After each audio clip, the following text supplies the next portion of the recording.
GMS 선교사 열전. 아침의 나라 조선이여, 고무신 걸음 강을 건너 눈물의 사랑. 100개국에서 2600여 명의 GMS 선교사는 세계 선교의 선두주자로 달려가고 있습니다.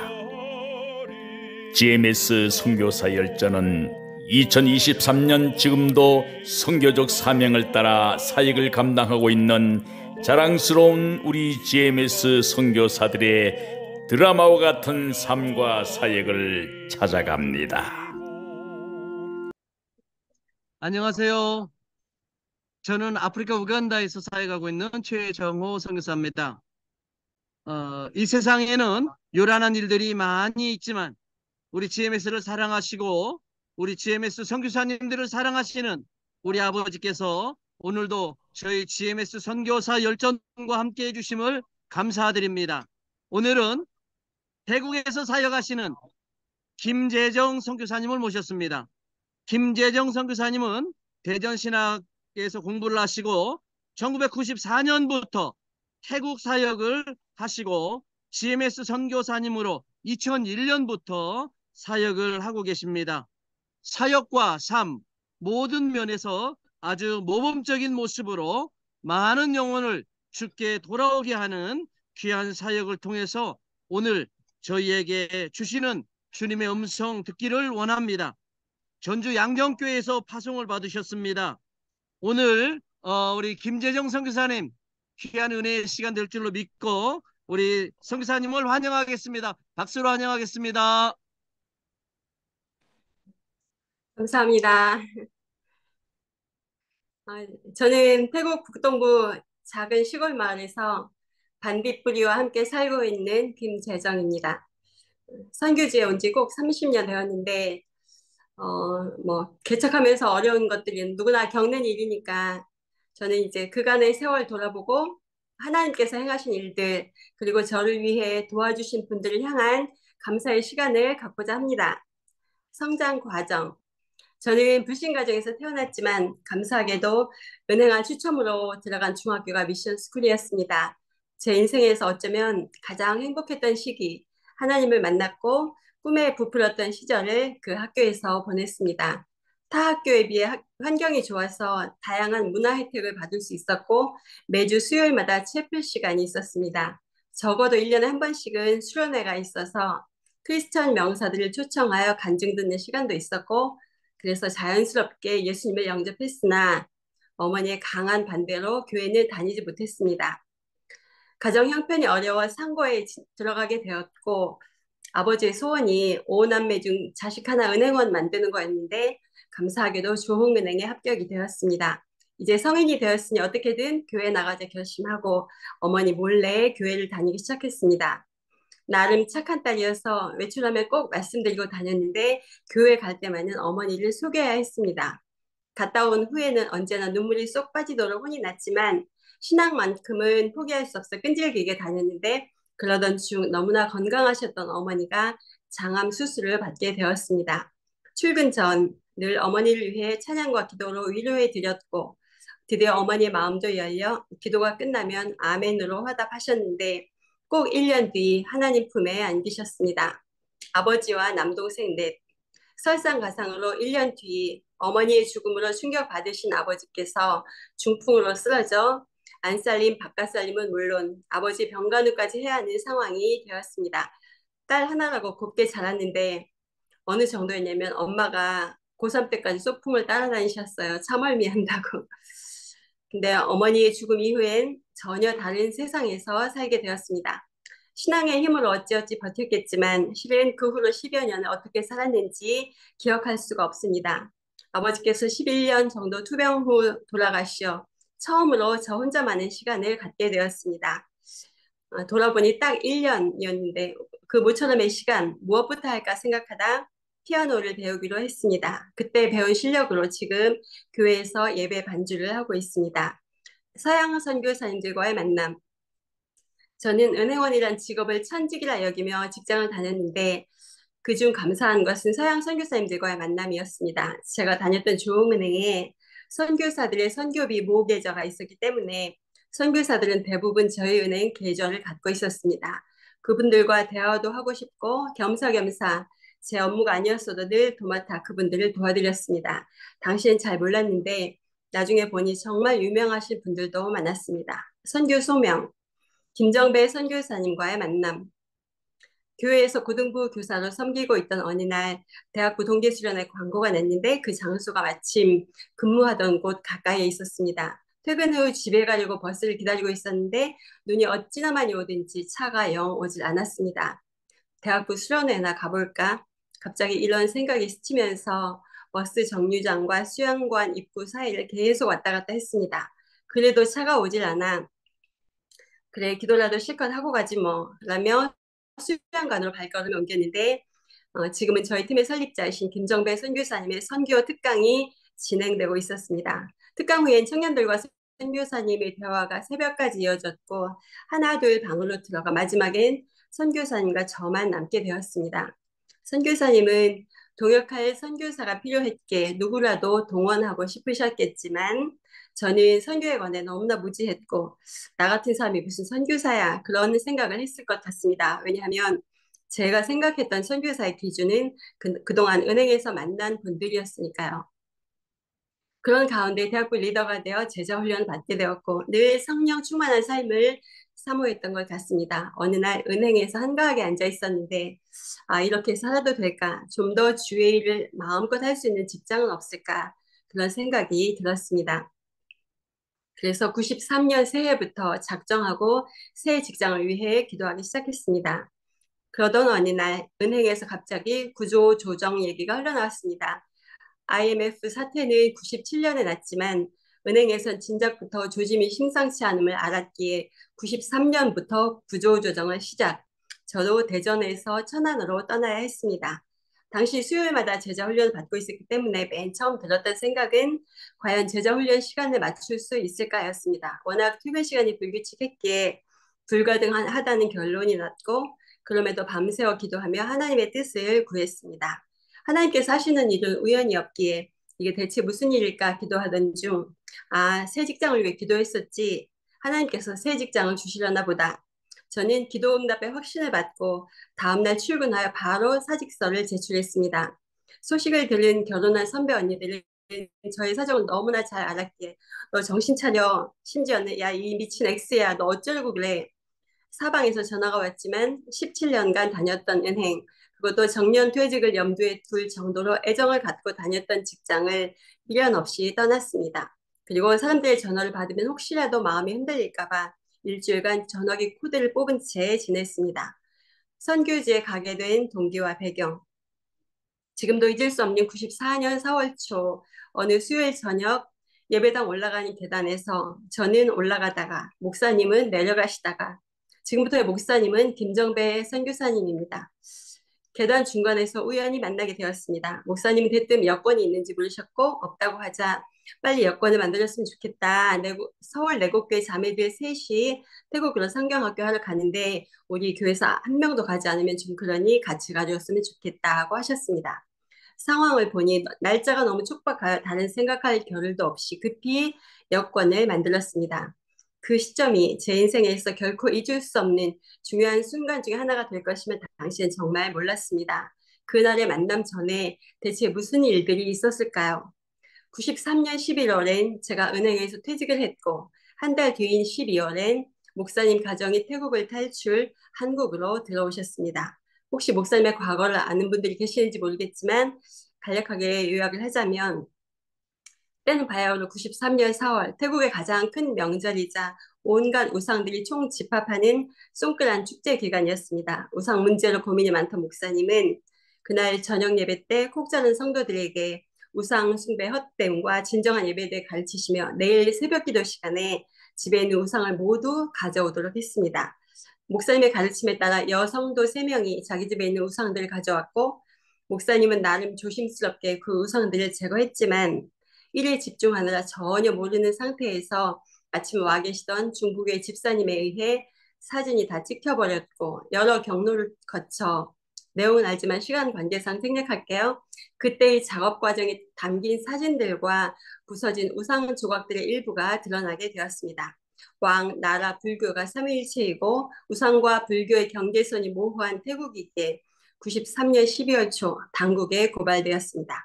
지옥의 종파 7대 교준이 뭐냐 하며 신문 일면에 일주일간 대서특필되었다 했고 저도 그 신문을 본 적이 있습니다. 사모님은 만삭이었는데 목사님 먼저 여권 하나만 들고 일단 제3국으로 급히 떠나셨고 사모님은 골목에서 두 자녀의 학교 시간을 기다렸다가 간신히 태국을 떠날 수 있었습니다. 우상을 가져왔던 성도들은 경찰의 온갖 협박과 신문에도 두려워하지 않고 죽으면 죽으리라는 각오를 믿음에 지켰고 목사님에 대해서도 그분은 잘못이 없고 우리 스스로 우상을 버린 거라며 끝까지 의리를 저버리지 않았습니다. 저도 그분들에게 당시의 상황을 몇 번이나 들었는데 그때를 떠올리면 서로 울다가 웃다가 밤늦도록 시간 가는 줄 모르고 간증을 하곤 합니다. 그렇게 93년은 목사님 가정과 저에게 참으로 특별한 해였습니다. 그 후, 그러니까 93년 연말부터 교회에선 비상이 걸려 새벽마다 성도들이 울면서 목사님 가정을 위해 절절히 기도했던 기억이 아직도 생생합니다. 그때가 아마도 대전 중부교회 가장 뜨겁고도 아름다웠던 시절이 아니었을까 싶습니다. 다시 계단 얘기로 돌아가서 목사님의 설명을 대충 듣고 뭐가 뭔지도 모른 채 급히 여권을 만든 다음 11일간 태국에서 성경학교 사역을 돕고 돌아왔습니다. 태국에서 돌아온 후 매일 태국에 관한 꿈을 꾸었습니다. 꿈이 너무 진하여 땀이 흠뻑 젖은 상태에서 일어나야 했고 지금 이곳이 태국인지 한국인지 한참 동안 정신을 차린 후에야 한국이구나 할 정도였습니다. 한 달 동안 그런 꿈이 계속되었지만 영적으로 둔해서 별 생각이 없었습니다. 그런데 목사님은 선교지에 성도들만 두고 온 것이 너무 안타까워 누군가를 빨리 보내고 싶으셨던 것 같습니다. 하여 목사님과 선교위원회에서는 누구를 보낼 것인가 회의를 했고 그 누군가가 저라는 거였습니다. 졸지에 이게 무슨 일인가 하고 있는데 한 달 동안 목사님 댁에서 함께 지내며 오리엔테이션 시간을 갖고 기도해보고 답을 달라고 하셨습니다. 아무것도 할 줄 아는 게 없는데 대체 준비도 없이 가서 무슨 일을 한단 말인가. 참 막막했고 순종하는 마음으로 기도는 했지만 솔직히 하나님도 얼마나 기가 막히셨을까 싶습니다. 그런데 목사님 말 그냥 가 있기만 하라였습니다. 그건 누구나 할 수 있는 거잖아요. 그래서 그래 그냥 가 있기만 하지 뭐 한 것이 30년째 지금 이러고 있습니다. 설마 엄마 돌아가신 것보다 더 큰일이 있겠어? 그렇게 자신을 안심시켰습니다. 파송 후 첫 선교지 도착 후의 상황과 마음가짐.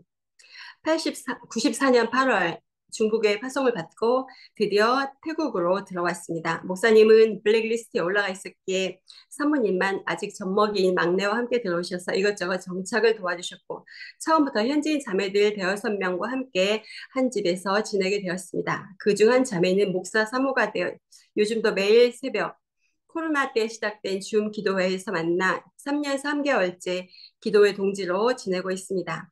미션 퍼스펙티브스 책을 보면 저의 경우처럼 선교사가 맨 처음 한국인이 전혀 없는 곳에서 현지인들과만 생활하게 되면 생모가 따로 있어도 마치 유모를 친모로 알고 자라는 아기와 같다고 합니다. 반대로 아무리 선교지에 오래 있어도 처음부터 한국인들과의 교류가 잦으면 선교지는 그냥 유모일 뿐이라는 것입니다. 그래서 그런지 선교사들과 회의를 하다 보면 견해 차이가 나는 것을 자주 느끼곤 합니다. 언어 학교를 다니는 동안 목사님이 개척하신 방콕의 산티팝 교회를 출석했습니다. 태국어로 찬양하고 싶어도 글자를 모르니까 누구나 그렇듯 빨리 배우고 싶은 마음이 간절했습니다. 언어 학교에서 자음과 모음을 배운 후 5개월째부터 매일 밤 성경을 읽기 시작했는데 지금 생각하면 좀 쉬운 신약부터 읽을 걸 구약부터 읽느라 고생 좀 했습니다. 언어 학교 7개월 마쳤을 때 바로 시골로 들어가라고 하셨습니다. 목사님의 어떤 가르침 때문인지 저희 팀엔 성도들이 땅을 바치는 게 당연지사로 되어 있습니다. 이미 콕자전에 한 성도가 땅을 바쳤고 두 번째로 땅을 바친 성도가 나타나 던몬 교회를 건축해야 한다는 것이었습니다. 건축 현장은 근처에도 가본 적이 없는데 건축하라고 보내시다니 딱히 사람도 없었지만 목사님도 참 어지간하셨던 것 같습니다. 선교지에서 속상해서 운 적이 딱 3번 있었는데 2번은 그때 건축하면서였습니다. 덕문교회 건축을 마치고 그곳에서 몇 달 사역을 하고 있었는데 갑자기 태국어 시험을 보라는 목사님의 연락을 받았습니다. 아니, 노가대 하느라 손가락 마디가 굳어서 연필조차 잡을 수 없는데 어느 학교라 고작 7개월밖에 안 다녔는데 갑자기 시험을 보라니요. 게다가 남은 기간도 1달뿐이었습니다. 못한다고 펄쩍 뛰었지만 국제 전화로 끈질기게 설득하셔서 결국 알겠다고 어느 학교에 가서 시험반에 넣어달라 사정했더니 고작 7개월짜리가 무슨 시험이냐고 냉정하게 거절당했습니다. 할 수 없이 매일 손가락 푸는 연습을 하며 할머니 선생님께 과외를 받았고 다행히 합격. 나중에 신학을 마친 후 GMS 장기 선교사로 헌신했을 땐 어느 학교를 다시 다니지 않아도 되었습니다. 가끔 말도 안 되는 안내를 해주셔서 곧바로 순종한 적은 한 번도 없지만 순종하고 나면 손해볼 게 없구나. 참 특이한 은사를 가지신 분 같았습니다. 이젠 제 전용 기사 이야기를 들려드리려고 합니다. 지금 섬기고 있는 교회를 개척할 무렵인 2001년 태국의 전형적인 나무집에서 사역을 시작했을 때 일입니다. 낯선 지역에 혼자 떨어진 제가 걱정되었던 목사님은 어디서 데려오셨는지 동네 여고생 3명에게 제가 혼자 있어 위험하니 밤에 잠만 같이 자달라는 부탁을 하셨습니다. 전 정말 혼자라도 괜찮았는데 자매들은 목사님 말씀대로 같이 자주었고 졸업 후엔 돈을 벌러 모두 타지로 떠났습니다. 그중 수라는 자매는 방콕 근교에서 공장을 다니다 결혼했는데 남자가 바람을 피워 헤어졌고 날마다 울면서 저에게 전화를 해왔습니다. 제가 어디에 있든지 심지어는 안식년을 갔다 와도 계속 전화를 해왔습니다. 그리고 5년 전 지금의 교회로 다시 부임했을 때 갑자기 그 자매가 찾아왔습니다. 건너 마을에 살고 있는데 제가 돌아왔다는 소식을 들었다고 합니다. 저는 운전을 못하여 차가 없는 뚜벅이입니다. 그런데 이 자매와 그동안 받은 은혜를 갚아야 한다며 차가 필요하면 언제든 어려워 말고 연락해달라. 어디든 태워다 주겠다고 했습니다. 그 후로 지금까지 그 자매는 제가 어디 갈 때마다 전용 기사가 되어주고 있습니다. 몸이 좋지 않으면 남편과 같이 와서 남편이 운전해 주는 등 아직 교회는 다니지 않지만 어떤 성도보다 더 저를 섬겨주는 자매입니다. 팀 스피릿. 저희 팀 선교사들은 대부분 목사님을 통해 동원되었고 목사님께서 하나님으로부터 받은 비전에 동의하여 헌신한 사람들입니다. 그래서 다른 팀에 비해 팀 스피릿이 강하고 현지들 역시 어느 지역에 있든 다 울산티 팝이라는 의식이 강한 편입니다. 또한 싱글 선교사들의 경우 다른 팀들은 아무리 언어를 잘하고 은사가 있어도 목사 선교사들의 보조 역할만 시키는 경우를 보았습니다. 그래서 그럴 바에 차라리 한국으로 돌아가라고 권면한 적도 있었고 이런저런 사유로 싱글들이 살아남지 못하는 경우가 많았습니다. 그런데 저희는 부부나 싱글이나 처음부터 맨 땅에 헤딩하며 교회 개척을 해야 합니다. 주소만 있으면 혼자서도 전국 어디든 다 찾아갈 수 있을 정도로 야전 경험이 많고 여성 리더십도 인정이 되고 싱글 선교사를 목사 선교사의 보조로 묶어놓는 일이 없기 때문에 현재도 싱글 선교사가 가장 많은 곳이 저희 팀이지 않을까 싶습니다. 팀 사역에 관해 언급하자면 대체적으로 명목상 혹은 복지 위주로 팀이 운영되곤 하는데 저희는 같은 비전은 물론 사역도 전체 혹은 부분적으로 계속 동역하고 있습니다. 함께 가려다 보니 시간도 걸리고 힘들 때도 많이 있습니다. 그럼에도 다 같이 성장해야 한다며 기다려주시느라 목사님 속이 말이 아님을 세월이 갈수록 느끼게 됩니다. 은혜를 잊고 교만에 빠지는 사람들을 볼 때마다 되새기는 말, 패망이 오기 전에 교만이 먼저 온다. 두려운 말이 아닐 수 없습니다. 재정 문제. 하나님께서는 한국에 있을 때부터 재정에 관한 훈련을 많이 시키셨던 것 같습니다. 한자의 뜻은 다르지만 제 이름이 재정이라 가진 게 재정밖에 없는 사람이라고 저를 소개하곤 합니다. 가장 막막할 때 가장 많이 잘한다고. 돌아보면 선교 초년생 시절이 가장 힘든 시기였지만 군기가 바짝 들어서 잘 견딜 수 있었던 것 같습니다. 재정에 관해선 간증거리가 많아 조금 후에 풀어놓도록 하겠습니다. 선교지에서 일어난 간증, 기도응답. 누구나 그렇듯 선교지에선 특별한 체험을 자주 하게 되는 것 같습니다. 하나님의 은혜로 병 고침을 받았다거나 성도들의 병이 나았다거나 감으로써 농사를 못 짓고 있을 때 함께 기도함으로 단비가 내렸다든가 알코올 중독자들이 회심하게 되는 등 한국에선 체험하기 힘든 일들이 선교지에선 왕왕 일어나곤 합니다.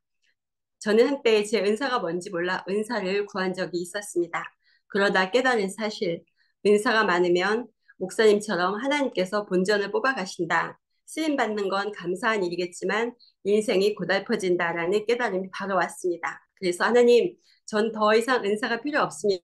라며 그 기도를 싹 끊었습니다.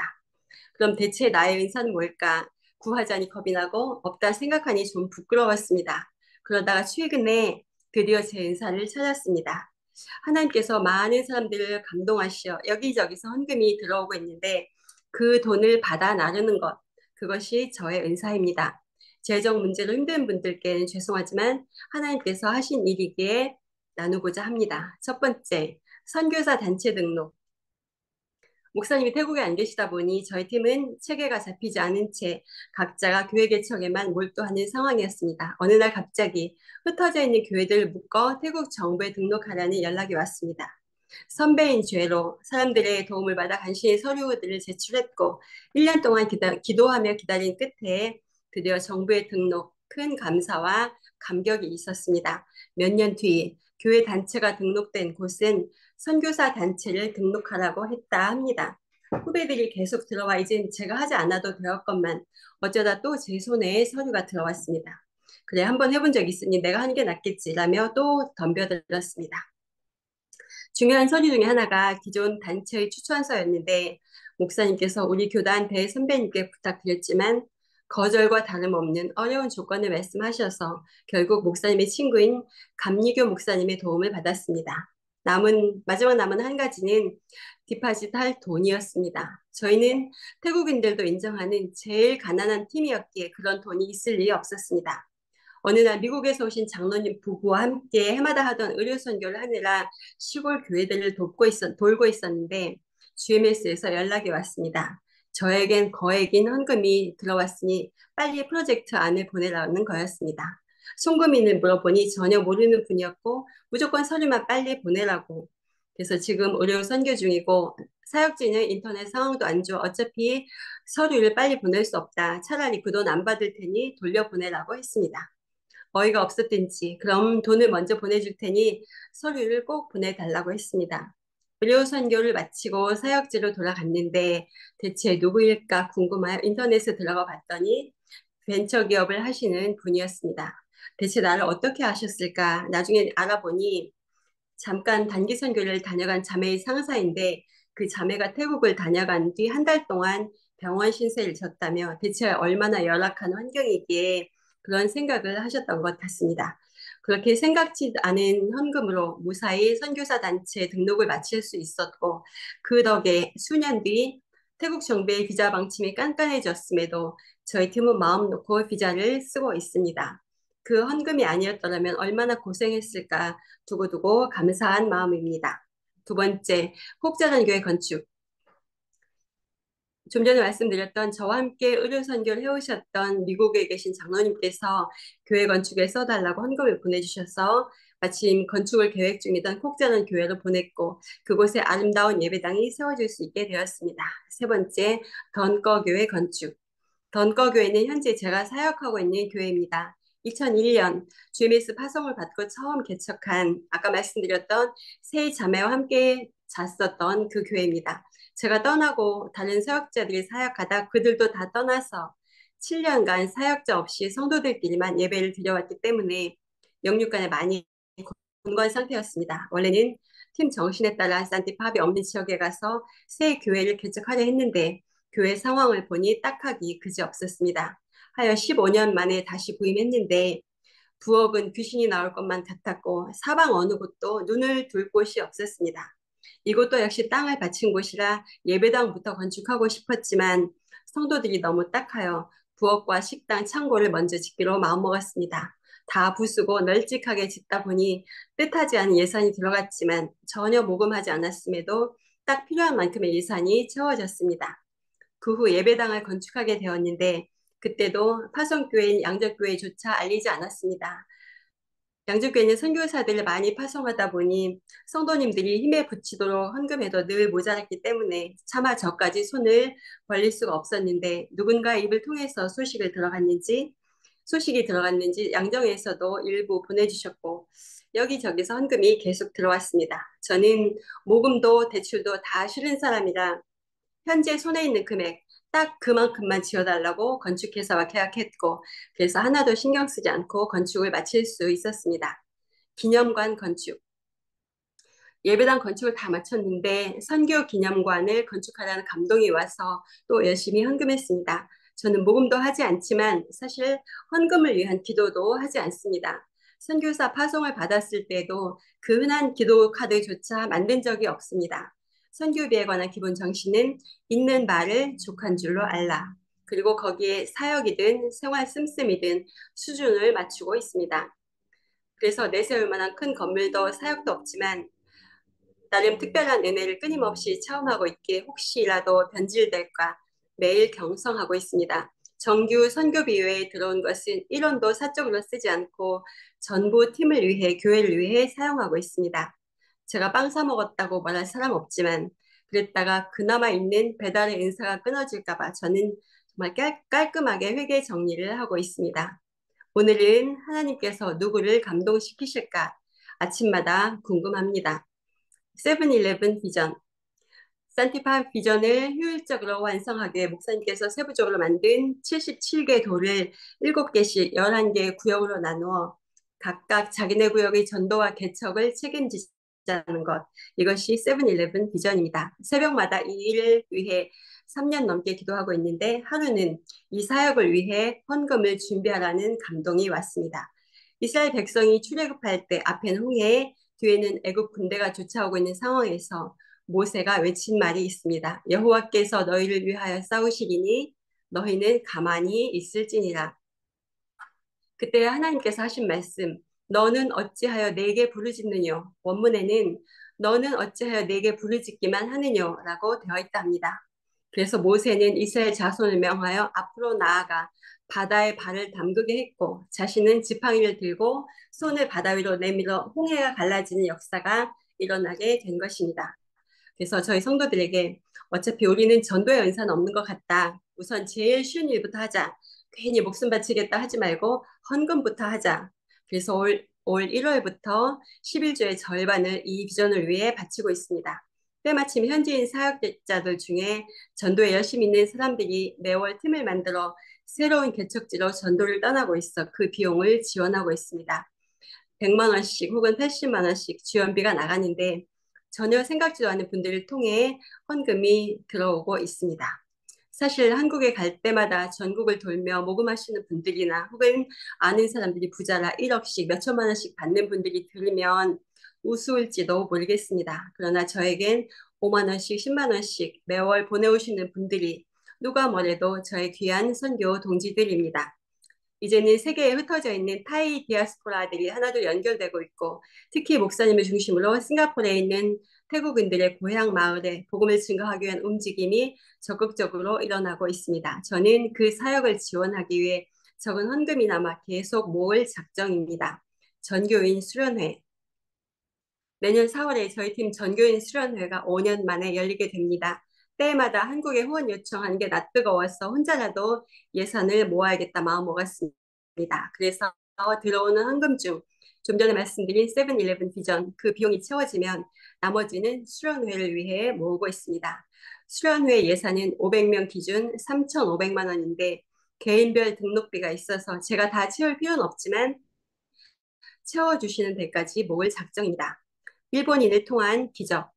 이건 오래전 이야기입니다. 새로운 개척지로 가기 위해 준비하고 있던 어느 날 방콕의 교회 부엌에 들어갔더니 모든 것이 나 있고 고장이 나 있었습니다. 그래서 눈 딱 감고 있는 재산 다 털어 이것저것 새 것으로 구입했더니 지갑에 남은 돈이 딱 20바트였습니다. 800원. 얼마 후 갑자기 일본인 친구에게 연락 오기를 자기 친구네가 일본으로 철수하는데 혹시 살림이 필요하면 사가라는 것이었습니다. 돈이 없어서 비싸면 못 산다고 양해를 구한 다음 일단 가보기로 했습니다. 정말 온갖 살림살이에다 아주 비싼 것들도 많았지만 그런 것들은 다 놔두고 필요한 것들만 한 트럭 헐값에 한 30만 원 이쪽 저쪽 플러스 마이너스였던 것 같아요. 헐값을 주고 실어 왔습니다. 다들 바보라고 비싼 것들도 다 싣고 와서 팔았어야지 했지만 그것만으로도 횡재한 것 같았습니다. 방콕 교회를 위해 쓴 것보다 10배도 넘게 갚아주신 것 같습니다. 노후 대책. 나이를 먹어가면서 특히 싱글 선교사들이 받는 질문이 있습니다. 노후 대책은 하고 있느냐? 그때마다 제가 하던 말. 아니, 왜 내가 그것까지 걱정해야 합니까? 걱정을 해도 하나님이 하셔야죠. 저는 정말 그런 믿음으로 살아왔습니다. 결론만 말씀드리면 최근에 혼자 살기 딱 좋은 작지만 새 아파트가 생겼고 국민연금도 천사를 보내주셔서 가장 유리한 조건으로 설계, 예상보다 2배가 넘는 연금을 받을 수 있게 되었습니다. 전혀 신경 쓴 적 없고 선교비를 유용한 적도 없는데 어찌 이런 일이 생길 수 있을까 믿어지지가 않습니다. 지금까지는 헌금에 관한 간증을 드렸는데 사실은 말씀드린 것 말고도 엄청 많습니다. 한국에서 사역할 땐 몇 안 되는 청년부원들과 함께 7천만 원을 헌금한 적도 있습니다. 생략하고 여러분은 선교사가 되어 좋은 점이 무엇인가요?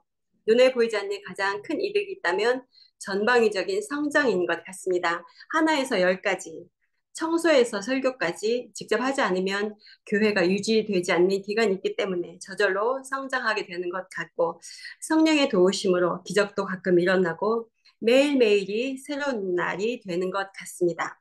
또한 저희 지로는 하나님께서 나를 바울로 부르시지 않았다면 굳이 바울이 배를 쓰지 말고 바울 곁에 선 사람으로 만족하자입니다. 영화 존 윅에 그런 대사가 있다 합니다. 사람의 야망은 그 사람의 가치보다 넘어서선 안 된다.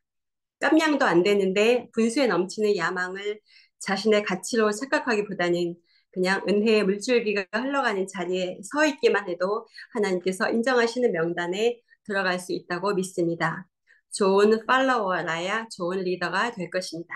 저는 심리학 검사 DISC 평가 중 C에 속한 신중형입니다. 저 같은 사람에게 회계를 맡기면 안심해도 됩니다. 김정배 목사님은 황금을 돌같이 보시는 분이라 사모님과 제가 돈을 벌어오지 않으면 팀을 유지하기가 쉽지 않습니다. 보이지 않는 곳에 돈이 많이 들어가잖아요. 제 성격이 까탈스러워. 만약에 목사님께 돈이든 명예욕이든 그 어떤 종류의 탐욕이 있었다든지 인격에 하자가 있었다든지 영빨도 실력도 없으신 분이었다면 벌써 팀에서 나갔을 텐데 아직까지 남아있는 걸 보면 보통 분은 아니신 것 같습니다. 제가 줄 하나는 참 잘 선 것 같습니다. 끝으로 은혜는 돌의 색이고 원수는 물의 색이라는 말을 저에게 하고 싶습니다. 제가 감사해야 할 분들이 많은데 그중 몇 분은 정말 죽을 때까지 잊어서는 안 될 분들입니다. 맨 처음 신앙생활할 때 만났던 통합 측 존경하는 소찬영 목사님. 40대 초반에 돌아가셨는데 제 신앙의 기초를 잘 닦아주신 분입니다. 그 사모님 병문안을 다니면서 사모님과 친해져서 한국에 들어가면 그 사모님과 야구장이나 음악회를 다니곤 합니다.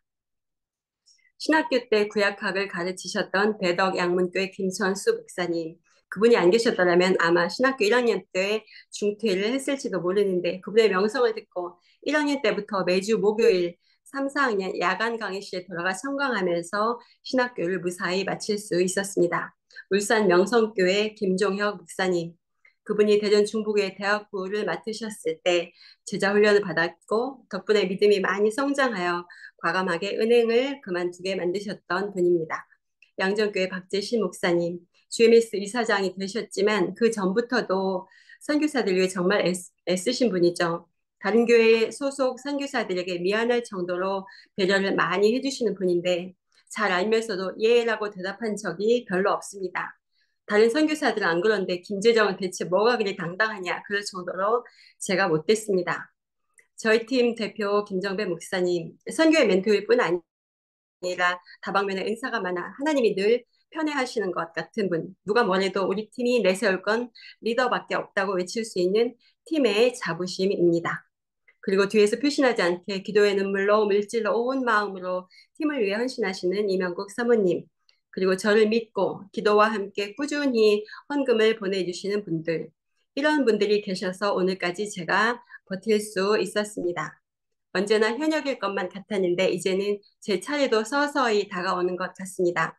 며칠 전 프로야구 신인 드래프트에서 선발된 한 투수가 이런 말을 했습니다. 팀을 위해 제 오른팔을 바치겠습니다. 과연 저는 주님을 위해, 태국을 위해 무엇을 바쳐야 할까? 혹은 무엇을 바치고 있는가? 자신에게 물어보았습니다. 가진 게 돈밖에 없으니 일단 돈부터 드리고 항상 무슨 일로 바쁘거나 혹은 믿을 수 없어 아무짝에도 쓸모없는 자가 아니라 신뢰할 만한 제가 항상 여기 있사오니 저를 써주소서라고 말할 수 있는 어베일러블한 선교사, 그런 헌신자가 되기를 소망하며 이 시간을 마치겠습니다. 겁군카.